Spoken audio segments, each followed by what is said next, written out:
এখন দেখবেন বাংলা নিউজের সংবাদ শিরোনাম।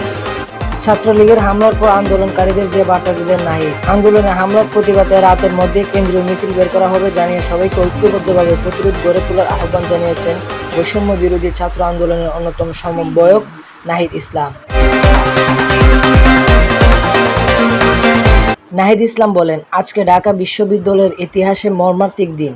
ছাত্রলীগের সন্ত্রাসীরা নির্মমভাবে আক্রমণ করছে, লাঠিসোঁটা নিয়ে আক্রমণ করেছে, ইট পাটকেল ছুটছেন, নারী শিক্ষার্থী পুরুষ শিক্ষার্থীদের আক্রমণ করছেন।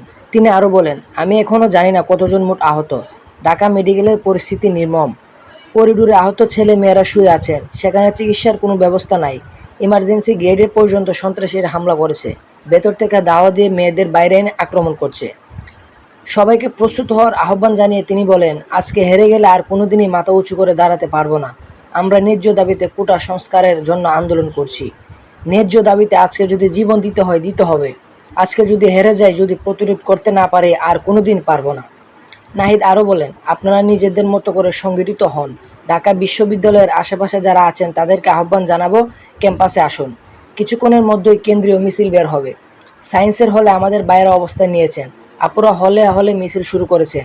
ছেলেরা হলে অবস্থান করুন, হলে যেন কোনো সন্ত্রাসী ঢুকতে না পারে। আমরা কিছুক্ষণ পর মিছিল শুরু করব, তবে বিচ্ছিন্নভাবে সম্ভবহীনভাবে কেউ কোনো ধরনের প্রতিরোধ করতে যাবেন না। আমাদের ঐক্যবদ্ধভাবে প্রতিরোধ করতে হবে। কথা দিচ্ছি, আমরা আজকে থাকবো, মাঠ ছেড়ে যাব না। ক্যাম্পাসে একজন সন্ত্রাসীও ঠিকানা হবে না। সব সন্ত্রাসীদের বিতাড়িত করবে এবং দাবি আদায় করেই ছাড়ব, ইনশাআল্লাহ।